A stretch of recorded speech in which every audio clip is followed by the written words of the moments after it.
So September 7th began with Lily and I waking up at the Vidara after celebrating our 4-year anniversary the night prior, which worked out pretty well because I needed to catch an early morning flight to the East Coast, Philadelphia to be exact, in order to participate in Borgata's Big Buy-In Tournament Series powered by BetMGM Poker. It's a tournament series from the 8th to the 17th, of which I'm planning on being there the entire time. There's only one problem. I left the house the night before with no cash, so I needed to swing by the Bellagio North entrance to run into the poker room to hit my cash box, grab some cash, circle back around to the main entrance to be dropped off, and then taxi it to the airport so Lily could make it back home in time for other engagements. Busy morning. I get to the airport with time to spare and get as comfortable as I can with one facing a 5-hour flight and 90-minute Uber. After a few flight delays, I land in Philadelphia, then jump in that Uber for a ride over to the Borgata in Atlantic City. I've personally never been to the Borgata, so I drop off my bags and pretty quickly head down to the poker room to see what's going on. We have made it. From Vegas to Philly to Atlantic City, we are here. But we're tired. And it's late anyway, so probably just going to get situated tonight, get my bearings, and then we will get into some things poker tomorrow. But just know, we're here. We've made it.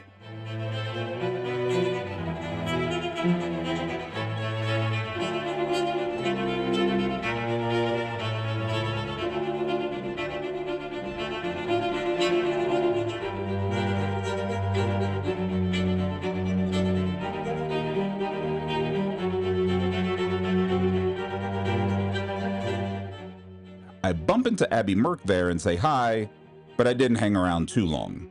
I was exhausted. Good, How are you? I didn't know you were. The next day was my first event. Event 1, the big kickoff. $2,200 buy-in, $1 million guarantee. I arrived at the end of level 2, but ran out of steam at the end of the day, busting in level 14. Didn't vlog it. Oh well. Next. The following day, I jumped into event 3, the big 10K bankroll builder. It was a survivors event, where the 1 in 10 that survived win $10,000. I skipped vlogging the first few levels, so when we join the action, level 4 has just finished and I'm on break.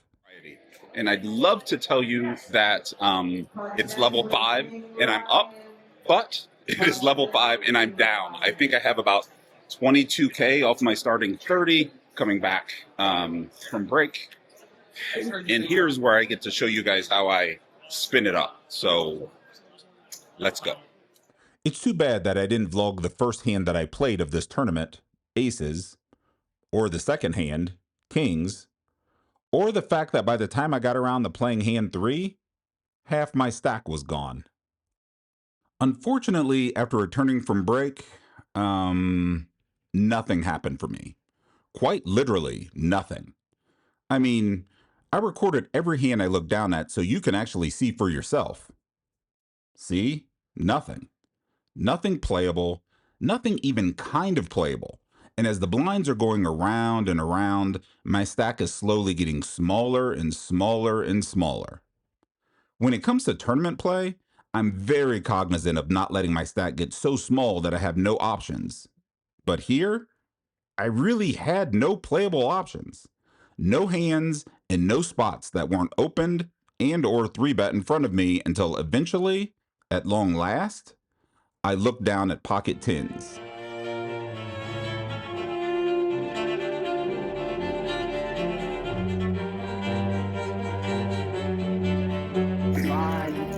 Oh. All in.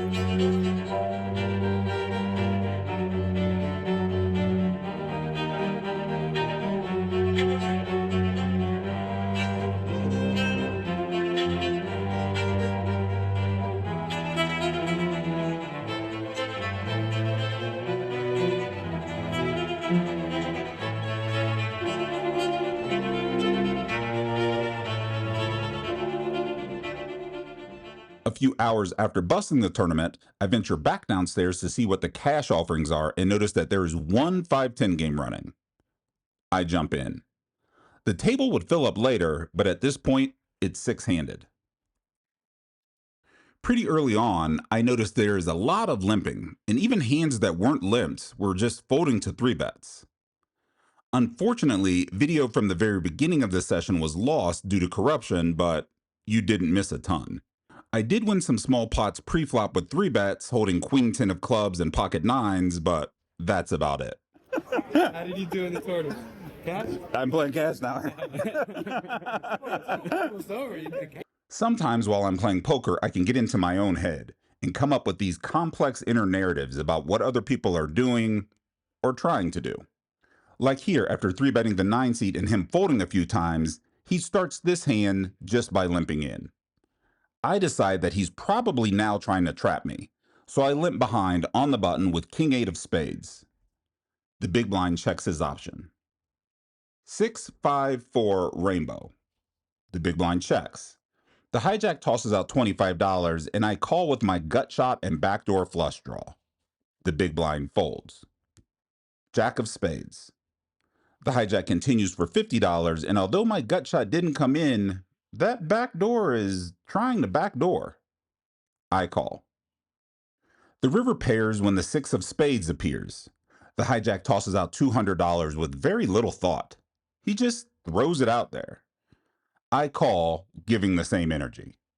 This is where I find out that this guy wasn't limping pre using some complex trapping strategy. He was limping pre because he wanted to play queen 5 of spades. Although the game overall would probably be considered pretty soft, I personally couldn't get anything going at all. Nothing post-flop was cooperating. Here the low jack limps in for $10. Typically not the opening bet size for a hand considered strong. I look down at ace-queen offsuit in the small blind. Most definitely a hand that tends to be stronger than the majority of hands in a low jack limping range. I raise it up to $80. The limper calls. King 5 deuce, all hearts. Well, that's disappointing. I check. He double checks his cards, thinks for a second, then checks it back. 6 of clubs. More disappointment. I check again and he instantly starts reaching for chips. No need to prolong the inevitable. I'm not calling anything. I just fold. Not too long later, I decide to min raise to $20 with 8-7 of diamonds from under the gun. The button calls and both blinds call as well.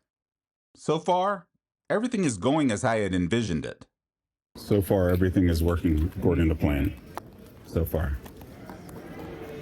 5 of diamonds, 6 of diamonds, king of spades. Well, would you look at that flop? Both blinds check the action to me and I continue for $30 and without hesitation, get snap folds from the entire field. How's that even possible? No one connected with that flop? In any way? Okay, I'll take it. That worked out exactly like I wanted it to. After seeing that they were really only fighting back when they connected, I started opening almost any two from late position and just stealing like crazy.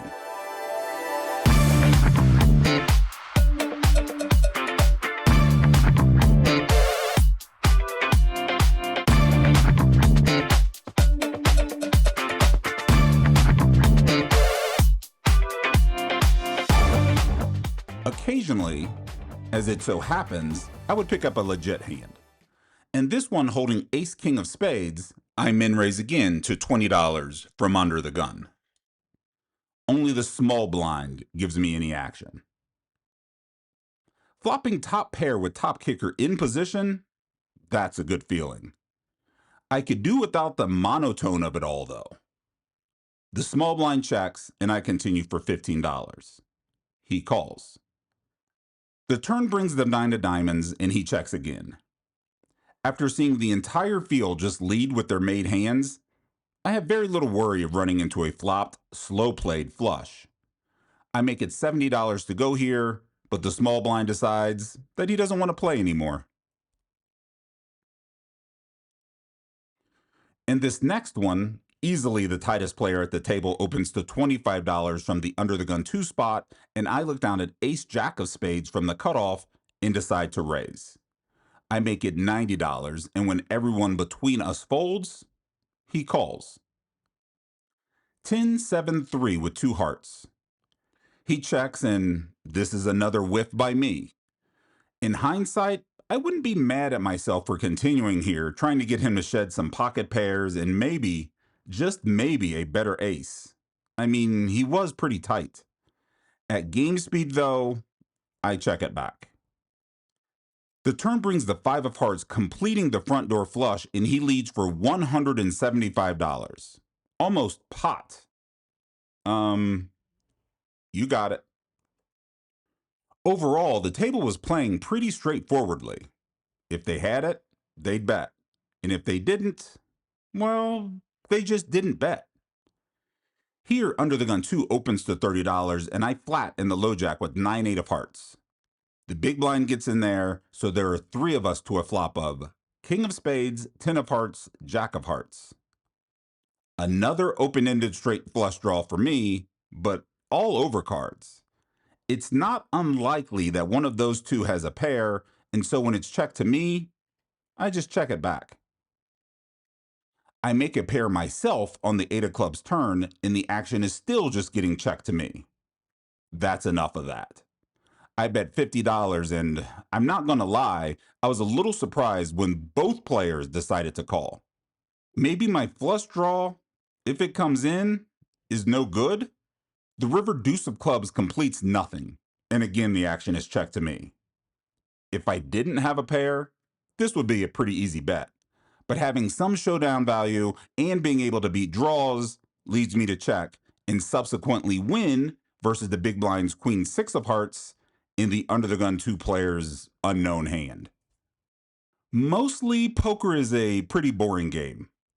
Most sessions aren't really about anything, and when recording and playing, I can kind of feel if the session will end up being edited or if the footage will just all hit the cutting room floor. This session was feeling like the latter, so I began messing around with some camera settings, which is why the footage is cropped like this. I didn't know I was going to pick up aces. The under the gun player has limped in, and I make it $50 to go from the low jack with number 1. Why even limp if you aren't going to call a raise, right? He does. Heads up. 9 of hearts, jack of spades, 4 of clubs. He checks, and I continue for $75, and he snap calls. Queen of spades on the turn. As soon as the queen hits, he checks again. No thought was given to it at all. It's hard to explain, but something felt weird. The timing, the look on his face, something was off. I didn't like it. I checked this back. The 5 of diamonds hits the river, and now he pretty quickly bets $175. I don't know how, but I'm dead. This was definitely one of those spots where I know I'm beat. Like in my bones, I know it. But curiosity gets the best of me, and then I just want to see it for some reason. Although it doesn't really matter. I already know I'm beat, but you really want to see it just so you know. Makes no sense. And I just toss out 2 black chips for the call, and then he verifies my death by showing me the limp called Queen Jack offsuit. Oh Lord. During the next orbit, a hand begins with an early position limp and me raising to $35 from the button with King 10 offsuit. The early position player calls. King 8 with 2 diamonds. He checks, and with me almost undoubtedly having the best hand here, I decide to bet small, $20. He looks puzzled, then calls. The 10 of hearts appears on the turn, giving me a full house, and he checks again. Now I size up a bit with a $75 bet. He calls much quicker this time. The river is the ace of spades, which I don't like because that ace will scare away some hands that might have called a river bet otherwise. He checks. I begin reaching for chips to drop the hammer, but he folds before I complete my bet. So after I busted out of the tournament, I worked out, and then I ate some food, and then I jumped into a 5-10 game at the Borgata, which is what I'm playing now, but I probably have maybe another 30 minutes in me. It's getting late. It's not like the game is magical at this point, and I'm just kind of card dead. So we're going to go in there, we're going to try to make something happen, and if not, we will call it a night. We have many days left to play.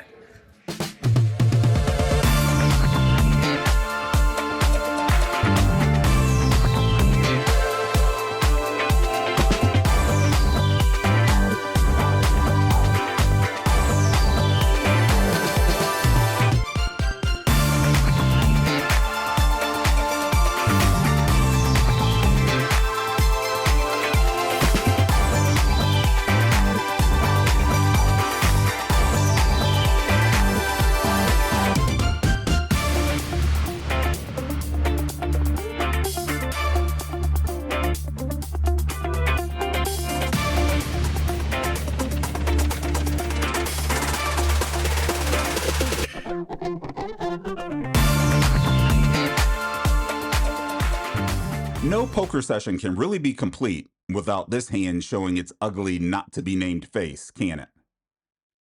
Under the Gun 1 opens to $25, and the low jack 3 bets to $80. I flat on the button with, you don't need to see it. You know what it is. The Under the Gun 1 player calls 2. 4 of diamonds, deuce of hearts, 6 of clubs. I honestly should have just shown you the flop first and asked you to guess what I had. I bet 75% of you would have nailed it. Anyway, 1 check, 1 bet, 2 folds. That damn hand. From this point until basically the end of the session, which wasn't long in coming, there was a lot more of the exact same process. Opener 3-bet preflop, and then miss everything, and I bled off a couple $100 this way, over time. Oh well, can't win them all. Hero opens from the cutoff. Button raises hero. Button's leg begins bouncing uncontrollably. Big blind calls button, whom had raised hero. Hero folds. Hero would have flopped top pair.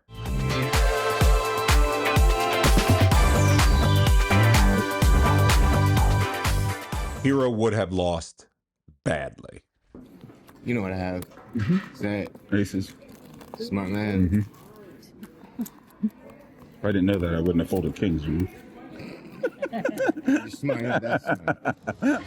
Okay, we're out of here. It's a little bit later than I had planned on it being, but the conversation in the game was good, even if my cards were not. So for the night, we left down about that much, but what are you going to do?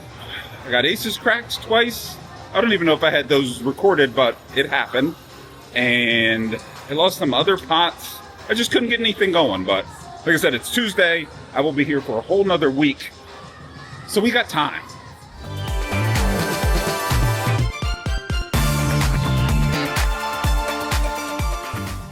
Until then, if you like the vlogs,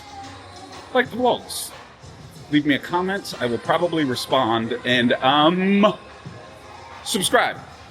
And I'll talk to you later. From here, in Atlantic City, at the Borgata. All right, bye.